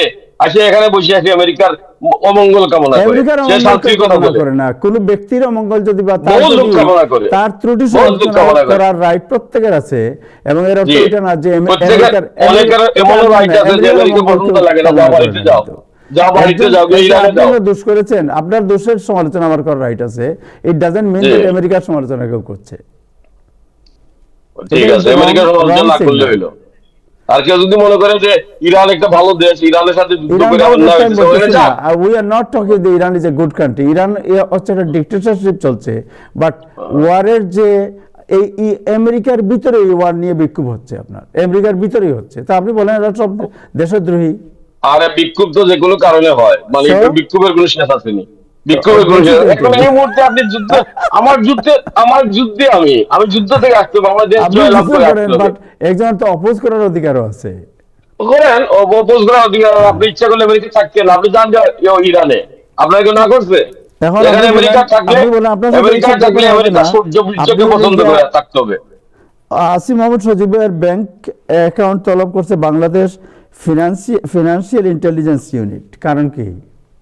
অনেক ধন্যবাদ। এখন আপনি আসিফ ভুইয়া না সজীব ভুইয়া না নির্জীব ভুইয়া, যা ভুইয়া হন, আপনি যদি কোনো দুর্নীতি করেন আপনাদের কেউ ছাড় দিবে না, সময় আপনাকে ছাড় দিবে না। এখন একজন আবার একজন দুর্নীতি মানে ব্যাংক হিসাব তলব করা মানেই সে দুর্নীতিগ্রস্ত না। আমরা দেখবো তদন্ততে বেরিয়ে আসে। এবং খালি যে এই যে সজীব ভুইয়া না, যে কেউ আজকে হোক কালকে হোক এই ব্যাংকের টাকা আত্মসাৎ করতেছেন, এরা এই সমস্ত মানুষকে বিচারের আওতায় নিয়ে আসা হোক। এবং আমরা অনেক কানাঘুষা শুনেছি, ওনারা পরিবর্তন করার জন্য, দুর্নীতির বিরুদ্ধে, অনিয়মের বিরুদ্ধে লড়াই করতে এই যুব সমাজ এগিয়ে আসছিলেন। এই যুব সমাজের কাউকে যদি আমরা দেখি তার নৈতিক স্খলন ঘটেছে, লুটপাটের সাথে আবার নিজেকে আত্মাহুতি দিছে, নিজেকে সেখানে সমর্পণ করে এই লুটপাটের অংশীদার হয়েছে, এটা আমাদের জন্য খুবই দুঃখজনক। কিন্তু আমরা এই এই এই সমস্ত লোককে বিচার নিশ্চিত করতে চাইবো, বিচারের মধ্য দিয়ে যাক, কেউ যাতে আবার রাজনৈতিকভাবে ভিকটিম না হয় সেদিকেও আমরা খেয়াল রাখবো। এবং আমি মনে করি দেশের নতুন সরকার এই বিষয়ে খেয়াল করে ন্যায় বিচার নিশ্চিত করে মানে অপরাধের সাথে সরাসরি জড়িত না, এবং লোককে সজীব হইয়া না যেই হোক তাকে যেন জড়িত না করা হয়। আবার যদি অপরাধে জড়িত পাওয়া যায়, এখানে কাউকে ছাড় দেওয়ার কোনো সুযোগ নাই। জাস্টিস আপনার প্রতিদিন নিশ্চিত করতে হয়, এটাই একটা রাষ্ট্রযন্ত্রের উপযুক্ত ব্যবস্থা। জি। ওকে, নাজমুল হাসান তো নাই দেখতেছি। সো আরেকটা জিনিস যেটা হচ্ছে, বাংলাদেশে আজকে যে অনেকগুলো নিউজ দেখলাম বাংলাদেশের, আপনি দেখেছেন বোধহয়, বাংলাদেশে অনেকগুলো নিউজ আছে, এর মধ্যে আছে আরও কয়েকটা জিনিস আপনারা জেনে নেই, বিকজ বাংলাদেশ সম্পর্কে আপনার আইডিয়া অনেক বেটার দেন ট্রাম্প। ট্রাম্প সম্পর্কে আপনার আইডিয়া অনেক এক পেশে, বাট বাংলাদেশ সম্পর্কে আপনার আইডিয়া অনেক বেটার। সো স্পিকার, রাষ্ট্রপতি পদে যারা বিএনপি যারা আলোচনায় আসতে পারে, এটা তো আপনি জানেন বোধহয়, কিছু কিছু লোকের নাম আলোচনায় আসছে, এবং ডেপুটি স্পিকার পদে বিরোধীদের বলা হচ্ছে। এটা কি এর আগের সিস্টেমে কি ডেপুটি স্পিকার বিরোধী দল হতো? না, বিরোধী দল না হয়, কিন্তু এবার এটা প্রস্তাব হয়েছে, এটা ভালো প্রস্তাব। পার্লামেন্টারি গণতন্ত্রে এটা অস্বাভাবিক না, এটা একটা রাজনৈতিক সমঝোতার একটা ইঙ্গিত বহন করে। আমরা যদিও নাম শুনতেছি, আমরা দেখা যাক কে আসবে। এবং পার্লামেন্টের বিরোধী দল থেকে যদি ডেপুটি স্পিকার নেওয়া হয়, আমাদের পার্লামেন্টারি ডেমোক্রেসি তো প্র্যাকটিসে নাই। আপনি দেখেন তাই সাহেব, আপনারা বা আমরা যখন রাজনীতি মানে সাংবাদিকতা শুরু করেছি, এই পার্লামেন্টারি রাজনীতির দক্ষ পার্লামেন্টারিদের কাছ থেকে অনেকে শোনা ছিল। আপনার মনে আছে শামসুল দাস স্পিকার, আসাদুজ্জামান সাহেব, তার মানে তাদের বক্তব্য, এই এই যে পার্লামেন্টারি ডেমোক্রেসি প্র্যাকটিস, এটা তো শুনেন মঞ্চের বক্তৃতা না, এটা একটা টেকনিক্যাল বিষয়। তো আমি মনে করি যে এটা একটা ভালো সূচনা হয় যদি বিরোধী দল থেকে দেওয়া, সে যে দলেরই হোক, এবং তারা এই প্র্যাকটিসের মধ্য দিয়ে গণতন্ত্রের যাত্রাপথে একটা উল্লেখযোগ্য ভূমিকা রাখবেন। এবং এটা একটা রাষ্ট্রপতি পদে রাজনৈতিক। যেটা বলা হচ্ছে যে মুশাররফ হোসেন সাহেবের নাম আলোচনা হচ্ছে বেশি, এবং মির্জা ফখরুল ইসলাম আলমগীরের নামও আছে, দুজনের নামই আছে পত্রিকার রিপোর্ট অনুযায়ী। তো মুশাররফ হোসেন সাহেবের নাম বেশি আলোচনা হচ্ছে। আর ফখরুল ইসলাম আলমগীর সাহেব বলেছেন যে রাষ্ট্রপতি নির্বাচনের আলোচনা কেন, সে প্রশ্ন তুলেন তিনি। গতকাল মঙ্গলবার রাতে বলেছেন, রাষ্ট্রপতি হওয়ার মতো বিএনপিতে ৩-৪ জন আছে, কিন্তু প্রশ্ন হচ্ছে এখনই রাষ্ট্রপতি নির্বাচনের আলোচনা কেন? সংবিধান অনুযায়ী বর্তমান রাষ্ট্রপতির মেয়াদ তো শেষ হয়নি। My goodness. সো এটাই একটা, আপনি যদি কনস্টিটিউশন মানেন, সেখানে একটা সুযোগ আছে যে এই রাষ্ট্রপতিকে তারা রেখে দিতে পারেন। এখন যে রাজনৈতিক সমঝোতার মধ্য দিয়ে আমরা মনে করি এই ক্ষমতায় বিএনপি এসেছেন বা নির্বাচিত হয়ে এসেছেন, সেখানে তারা ইচ্ছা করলে, এবং আমরা সাম্প্রতিক সময় দেখতেছি যে প্রধানমন্ত্রীর সাথে আমাদের রাষ্ট্রপতি চুপ্পু সাহেবের একটা একটা সহজ সম্পর্ক, এবং আমরা অবাক হবো না তাকে রেখে দেওয়া হলে। আবার মানে আমাদের কনস্টিটিউশনে আছে যে সংখ্যাগরিষ্ঠ দল তারা যদি তাকে পদত্যাগ করায়, তাকে তাকে বলতে পারে বা পদত্যাগ করে আমরা নতুন রাষ্ট্রপতি নিয়োগ দেব।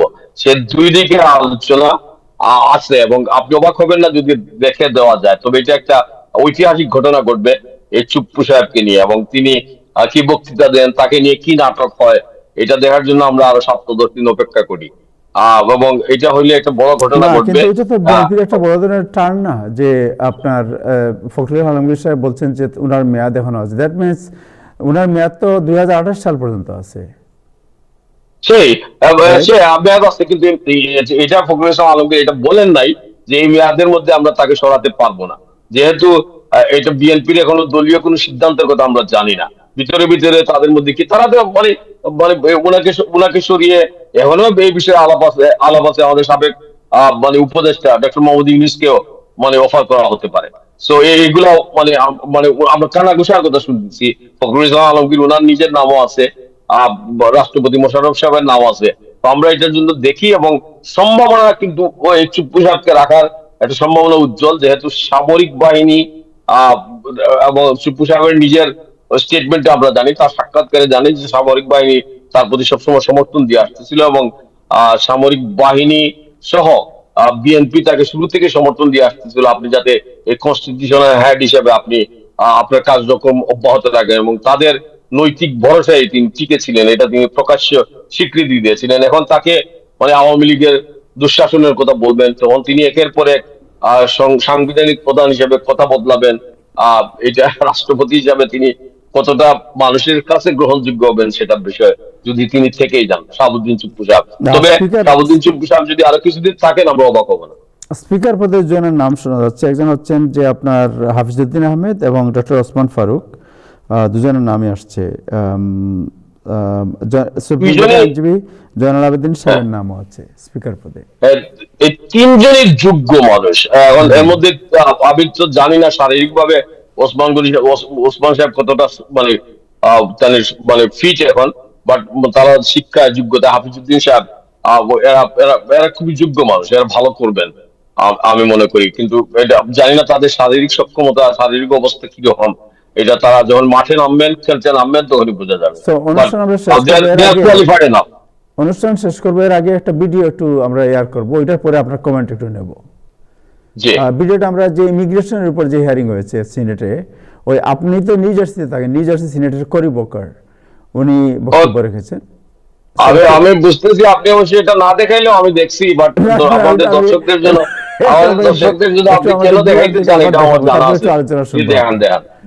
Can you explain why you decided to brand these victims that we all saw on video who were out protesting the activities of your agency and were killed as a result of it?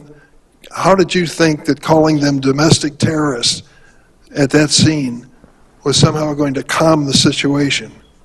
You know, Senator, we are working in those situations where there's a tragic loss of life and that there is something that our agents are involved in, that we continue to deliver information. Is it so hard to say you were wrong? Phenomenal to me is immigration was your president's #1 issue, overwhelmingly popular with the American people. But now it's overwhelmingly unpopular. And it's not because you are deporting dangerous people that everybody here wants out of our country. No, it's because you're going into our schools, you're terrorizing our children, you're detaining children, you're arresting Americans, you're breaking into our homes, you're terrorizing our streets, you're violating our rights to peacefully protest again and again and again. None of and then that when is a court true. tells you None to of stop, that is true. and then when a court You are tells trying you to stop, to impede you us violate from judges' enforcing the law orders, not and in a getting partisan dangerous way, criminals off of our streets Republican-appointed and so we don't have more Democratic-appointed. families like the ones that are Don't sitting sit behind there me. and tell me that Lost you are their children, responsible are gone forever. for the running of your agency when you're not even aware. Either you are utterly incompetent or you are violating laws with impunity. You should step down from your position. If you don't, you should be removed by this president. And if not, Congress should impeach you. I appreciate the encouragement. Thank you. উনি বলছেন appreciate করেন। আপনি কি করি বকার আপনার senator তার বক্তব্যের সাথে একমত? একমতের চেয়েও শুনেন, এটা শিক্ষণীয়। একজন রাজনৈতিক নেতা, আমি আপনাকে জি ইয়েস অর নো? না, আমি সবসময় ইয়েস নো উত্তর দিতে আপনার কথা বাধ্য না, না, কিন্তু তার কথা যুক্তিগুলো আমরা নেই। আপনি কি যা বলছেন এটার সাথে একমত না? তার কথা অনেকগুলাই মানে মানুষের কথা বেরিয়ে আসছে, কিন্তু সম্পূর্ণ একমত না। বা একজন আপনার দ্বিমত করা, আপনার সিনেটর, আপনি দ্বিমত করার অধিকার আপনার আছে, রাইট? একজন লোক যদি সে মনে করে যুদ্ধে আমি দ্বিমত করার অধিকার, তারও অধিকার আছে। এর অর্থ এটা অবশ্যই আছে, এটা তো কেউ না করতেছে না, এটাই না করতেছে না। তো করি বকার ইজ এ পাওয়ারফুল সিনেটর। শুনে করি বকারে ডেমোক্রেটিক দলের পক্ষ থেকে প্রেসিডেন্ট ক্যান্ডিডেট মানে, এবং এই সমস্ত সিনেটরকে মোকাবিলা করার জন্য একজন সেক্রেটারি, আপনি বলেন একজন secretary, she is appointed by the president only. ওনাকে দেখতে মনে হচ্ছে খুব নার্ভাস হয়ে গেছে উনি। অবশ্যই এদেরকে মোকাবেলা, এই যে করি বকারের মতো সিনেটরকে মোকাবেলা করা চারটিখানি কথা না। তারপরেও মানে কি বলছেন দেখছেন, মানে this is American politics. Thank you, I appreciate that. তুমি যে বলতেছো এটা এনকারেজিং, আমরা যদি ইনফ্লুয়েন্স করতে পারো করে ফেলো বাবা। প্রেসিডেন্ট যদি আমার পাটের সাহেব কিন্তু কালকে জোলা লাগাই দিয়েছিল কিন্তু। হ্যাঁ, আপনি ক্যাশ পাটেল দেখছেন, মানে এই হ্যাঁ, সমস্ত ঝানু ওইটা জানো, বলা হয়েছে। এই সমস্ত জানু জানু সিনেটর কংগ্রেসদের এগুলোদের মোকাবেলা করা এটা কম যোগ্যতার ব্যাপার না, it is Yeah, very high that's right. Profile. That's right. But এগুলো আমাদের জন্য খুব শিক্ষণ। this is the beauty of the democracy in United States. আমরা হ্যাঁ, Exactly. আমাদের প্রেসিডেন্ট সাহেব উনাকে হি ইজ এ প্রেসিডেন্ট, কিন্তু আমি ওনাকে অপোজ করলেও আমার কোনো অসুবিধা নেই, আমার অপোজ করার রাইট আছে। এই যে this Exactly. Is the beauty of democracy of this country, এটাই আমি যে জিনিসটা বলার চেষ্টা করছিলাম। হ্যাঁ, আপনি তাকে সাপোর্ট করার রাইট আপনার আছে, একজনের অপোজ করার রাইটও আছে তাকে। সো আমাদের দেশে কি একটা আপনাদের জন্য it's a great Democratic country. আমরা যে দেশ থেকে আসছি, আমরা এখানে এসে গণতন্ত্রের কথা বলি, এনজয় করি। ওখানে গেলে আপনার এখন জিজ্ঞাসাবাদের জন্য 54 ধারায় নিয়ে তারপরে আরো কয়েকটা মামলা দিয়া আপনার বাকি জীবন ওই মানে সুপ্রিম কোর্টে আর হাইকোর্টে ঘুরতে ঘুরতে যাই। না না, ওইটা বুঝছি, ওই জন্যই তো বলা হয় যে ফ্রেজাইল ডেমোক্রেসি, ফ্রেজাইল শব্দ ইউজ করা হয়, রাইট? জি, প্রাতিষ্ঠানিক রূপ এখন we are lucky যে আমরা এই দেশে আছি। We should celebrate our freedom. Yes, আমরা ডোনাল্ড ট্রাম্পের yes. কিছু হইলেই যে তার বিরোধিতা করব এটা না, ভালো কিছু হইলেও আমরা যেন we should stand by our অবশ্যই we president. should support G. a good thing and we should oppose Yes, yes. if I think that something is আমার বিবেচনার কিন্তু আমার একটা প্রশ্ন অবতায় আপনি যদি মাইন্ড করেন, আমি একটা প্রশ্ন করতে পারি, আপনি যদি মাইন্ড করেন। আসলে এই অনুষ্ঠানটা আপনার, আপনি সবসময় প্রশ্ন করেন, তো আমার একটা প্রশ্ন হলো যে ডোনাল্ড ট্রাম্প প্রেসিডেন্ট হিসাবে শেষ কোন ভালো কাজটা করছেন বলে আপনি মনে করেন? ওই ডিমের দামটা কমিয়ে দিয়েছেন উনি, এটাই আমার মনে হয় যে এটা ভালো কাজ করেছে। আপনি তো এটা প্রায় বলেন। জি, থ্যাংক ইউ। তারপরে যে একটা ভালো কাজের উদাহরণ না, আপনি আপনারা আপনি পাইছেন। তো দ্বিধা করেন, আমি সাথে সাথে বলে দিচ্ছি উনি ভালো কাজ করছেন। এটা জি, ডিমের ঠিক দাম আছে। কমেছে, এটা ভালো। জি, এটা শুনে খুশি হলাম আমি। জি, Thank you, আপনাকে অনেক ধন্যবাদ আমাকে এই প্রশ্ন করার জন্য, এবং আশা করি আপনি সুখী হয়েছেন এই উত্তরের মধ্যে। আপনি মানে আর ইউ হ্যাপি নাও? না, আমি তারপরে যে একটা আপনারা কারণ খুঁজে পাইছেন যে কারণে প্রেসিডেন্ট ডোনাল্ড ট্রাম্পকে ধন্যবাদ দেন। এই ডিম তো একটা প্রতীকী অর্থে বলছেন না, যে আমি তো জিনিসপত্রের ধন্যবাদ অনেক দিচ্ছি। অনেক নিত্য প্রয়োজনীয় জিনিসপত্রের মূল্য একটা পর্যায়ে জি, জি, সহনীয় জি। পর্যায়ে নিয়ে আসার জন্য প্রেসিডেন্ট ডোনাল্ড ট্রাম্পকে টাইম টেলিভিশনের সিইও এবং উপস্থাপক, যেখানে আপনার প্রতিদিন মানে আপনারা নানান কারণে প্রেসিডেন্ট ডোনাল্ড ট্রাম্পের সমালোচনা করেন, আপনারা ধন্যবাদ জানিয়েছেন। এটা একটা উল্লেখযোগ্য ঘটনা। ওনাকে আমরা ঠিক ট্র্যাকে রাখার প্রশ্নের জন্য মুখোমুখি মনে করেন, করি, সেটাই প্রশ্নের মুখোমুখি আমরা করেন, আলোচনা ঠিক করি, আছে, এটা খুব আলোচনা জি, করি। এটা অবশ্যই ভালো জিনিস। এই জিনিসটার মাধ্যমে আমাদের দর্শকরা জানতে পারেন যে ডোনাল্ড ট্রাম্পের পক্ষে বক্তব্যটা কি। আমরা তো খালি ওই ঘুম থেকে উঠে দেশি গ্রোসারিতে বাজার করলাম আর ঘরে আসলাম। আমেরিকান লোকজন যে কি চিন্তা করে শুনেন, এটা এটা আমার সাথে, আমি 17 জন মানুষের সাথে কাজ করি, এরা সবাই আমেরিকার সূত্রাঙ্গ।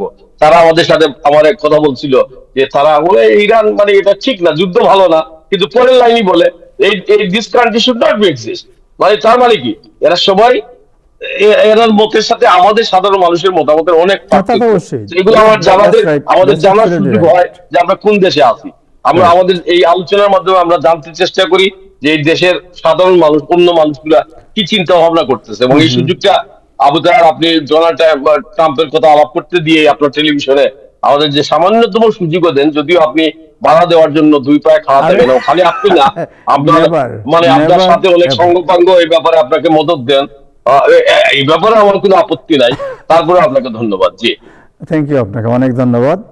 প্রেসিডেন্ট ট্রাম্পকে আমাদের ধন্যবাদ পৌঁছে দেন যে উনি তেলের দাম এবং ডিমের দাম এই দুইটাকে মোটামুটি একটা পর্যায়ে রেখে কমিয়ে নিয়ে আসছিলেন। এই জন্য ওনার প্রতি আমাদের অনেক ধন্যবাদ এবং কৃতজ্ঞতা। দর্শক, আজকে এ পর্যন্তই, আগামীকাল আবার দেখা হবে। সবাই ভালো থাকবেন। আরেকটা বিষয় বলবো যে আমরা যে কথা বলি is again it is a academic discussion, it is nothing personal.